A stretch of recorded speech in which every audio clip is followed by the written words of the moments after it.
While fishing, a boat captured a strange creature, and terrifying roars came from the bottom of the pond. The experienced old fisherman started to sense something wrong.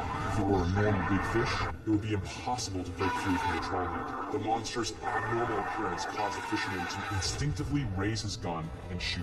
But he never expected that this one shot would actually trigger a war with the ocean. The fisherman handed the body over to the British military, who called it a waterman. Biologists found a pearl on its neck, speculating it was an ID card storing biological information. The general ordered it to be put back in place. Looking at the suspended body, Soldier Buckley felt an inexplicable sense of guilt welling up in his heart. Before leaving, he secretly prayed for this alien race. Late at night, a crisis approached the warehouse where the body was stored. Corporal Morgan, who was on night watch, got up to pour tea, but found the ground beneath his feet inexplicably wet. Private Dulala just wanted to grab the walkie-talkie and instantly fell into a quagmire.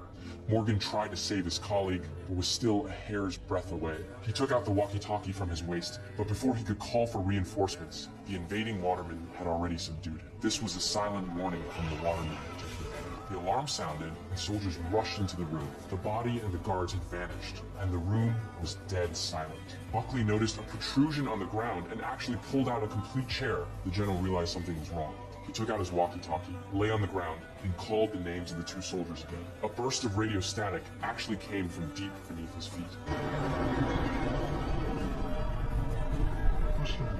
This confirmed the general's inner guess. The guard soldiers were buried underground. The situation had gone beyond imagination. Once a land-sea war broke out, the consequences would be unthinkable. Humanity would face a devastating encounter. A peaceful solution was imperative. The general decided to represent all of humanity, to establish friendly talks with the ocean civilization. The research department created a translation system based on the waterman's pronunciation, then waited quietly for the ocean's response. The alarm sounded again. An unknown life form was found by the seaside. The watermen appeared, thinking that the other side could turn soil into a swamp. The general dared not act rashly. The technical department was ready for translation. Both sides began a normal negotiation. The general requested a ceasefire and promised not to offend the watermen again. The envoy was not satisfied, however. It demanded to speak directly with the whole world. Perhaps what they wanted was not a negotiation, but to use power to make humanity submit.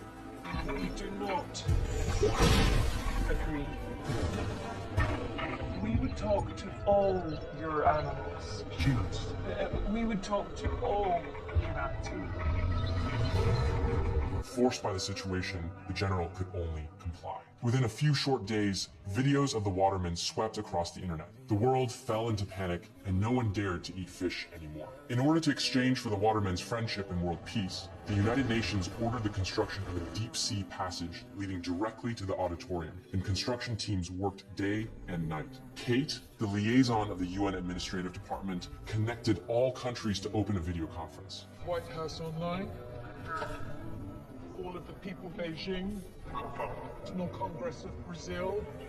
After confirming that countries everywhere were in place, Kate ordered the water gates opened. Immediately after, the watermen entered along the pipeline. Besides the few watermen seen during the military negotiation, several unknown forms now appeared. As the water tank filled up, the envoy appeared. Her appearance surprisingly conformed to human aesthetics. The whole audience was shocked, and the auditorium fell into a weird silence. Sir Jonathan spoke on behalf of humanity. Every time he spoke a sentence, the technical department behind him would promptly translate it into the waterman's language. I understand, yes. We do not need translation. Your English is excellent. We as only the same языки. That's Russian. But the intelligent creature had already taught herself human languages. To express apologies, Jonathan presented a gift on behalf of humanity, a snow rhododendron picked from Mount Everest. This flower grows at the highest point of the earth. For the watermen living at the lowest point, it must count as an extremely rare gift. But the envoy remained expressionless and indicated that she also brought a gift. Then she threw 2 mesh bags.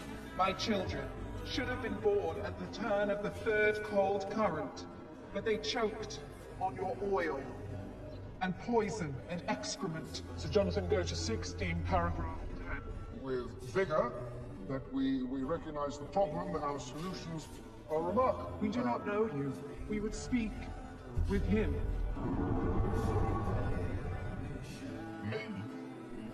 You got the wrong man. You showed respect.